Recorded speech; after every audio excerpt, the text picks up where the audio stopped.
Welcome back everyone to Mega Man 6. I am Markus and we only have two more Robot Masters to defeat, and the first in line is Centaur, man. Honestly, I freaking love this design. This is honestly one of my absolute favorite Robot Masters in the entire series, and it's only just because of the fact that he's a Centaur.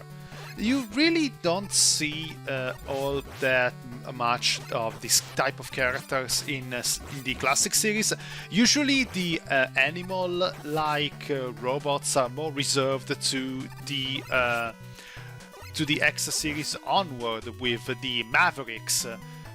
With the Robot Masters, it's mostly just normal dudes, which they have. Their design should mostly just recall their occupation, because the Robot Masters, as intended, freaking hate these. Yeah, as you can see, I'm taking the, like I said, tricky job to do. Let's take the Jetman Megaman, and hunky dory, everything goes well. But yeah, I was saying. The original concept of the Robot Master is that they were robots used to basically do normal work, and so Catman was used to cut trees, Iceman was a study robot in the Antarctica region, and Gutsman was basically used as demolition, if I recall correctly. So yeah, everything had an occupation, and their design should just reflect that type of occupation. That thing kinda got lost in the shuffle along the way, I feel. I guess when they decided to just let children design the robots, this type of concept kinda went outside of the... Oh, finally, we broke the chain with Eddie. I said I was outside of the idea, just let's see what something cool they can manage to create, and give them a bit of space to basically showcase their work. And I'm not saying this is bad per se, but I feel it's something that ended up getting kind of lost in the shuffle. Nothing particularly outrageously bad, but yeah, everyone seemed kind of ordinary, being all the same. And then we get this freaking Centaur, and yeah, I like it. I do not get why a Centaur is in the quote-unquote trademark water level, but yeah, I feel this level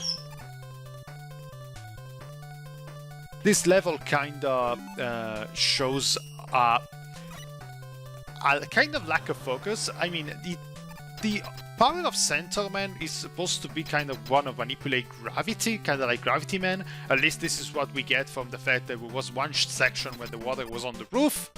But yeah, I kind of don't get it. I just think they thought this design was cool and all, and they just wanted to use it. And here we are with Centaur Man.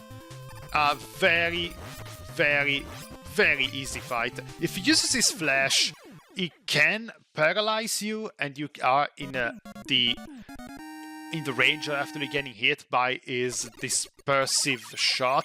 Otherwise, it just moves back and forth, kind of just like that. I could assume the complicated Centaur design also meant that they had some kind of issues in animating properly. But yeah, we got the T part of beat. And the power-up is another screen nuke, the third time in a row that we get a screen nuke. So we get different types of shield and different types of screen nuke. And guess who's the one weak to the screen nuke? Again, is the wind robot in the airman-like stage on top of the sky. Yeah, I feel at this point somebody in the room was kind of running out of ideas, because like, and I get it, it's a strenuous work, us constantly having to do this yearly. You don't really have all the time to go and do something new, especially when you're also at this point running a different side series with Mega Man X.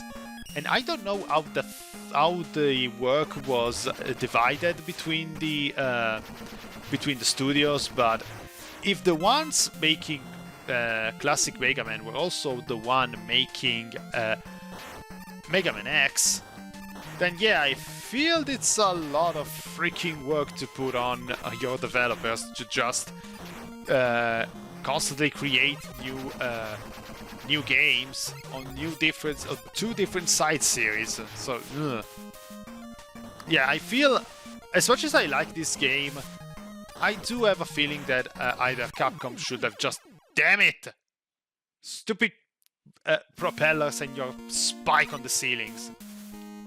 Yeah, I do feel that Capcom maybe should have thought about just stopping the series at number 5, because at this moment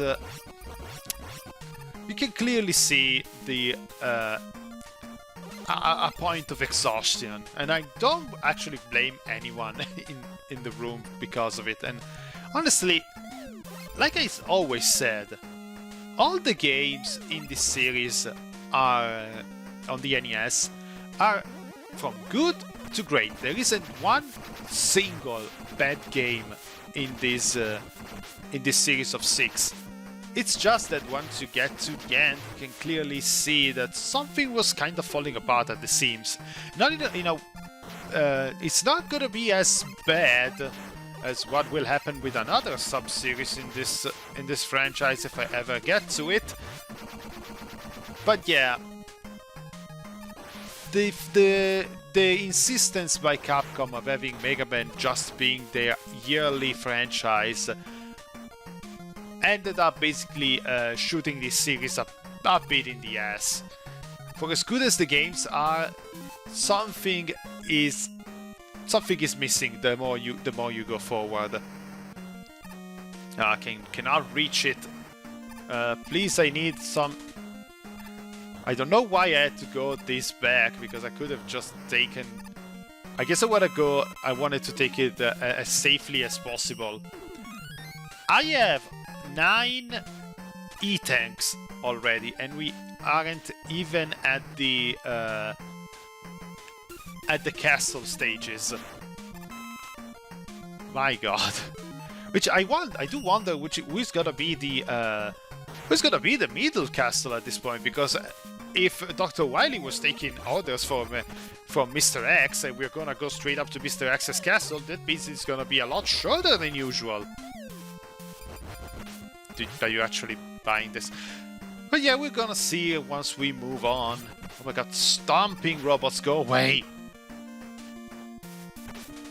Stupid stomping robots, I hate them.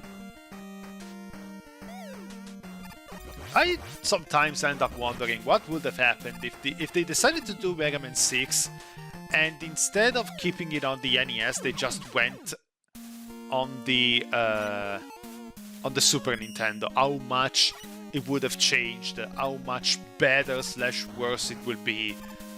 Because really, I think at this point it would have done a lot better for the series if they just let it jump forward. Maybe it wasn't their intention at first. Maybe they really wanted to abandon the series after 5, but after 6 did well, they decided to keep the series going with 7 on the Super Nintendo. But yeah, I really cannot know. Capcom was really all in with Mega Man at this point. You can really just see with Capcom, I think I noticed a pattern with each generation, which was the game that signified their company the most. Because like with the NES, it was obviously Mega Man.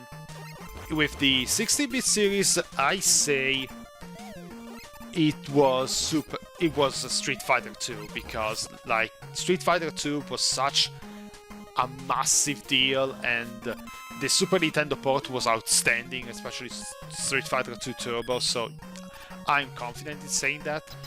With the PlayStation 1 was absolutely Resident Evil, and with the PlayStation 2 was Devil May Cry. It's a bit murky when you get to the PS3 generation, because at that point it was the beginning of everyone calling Capcom Crapcom, so it's a bit harder.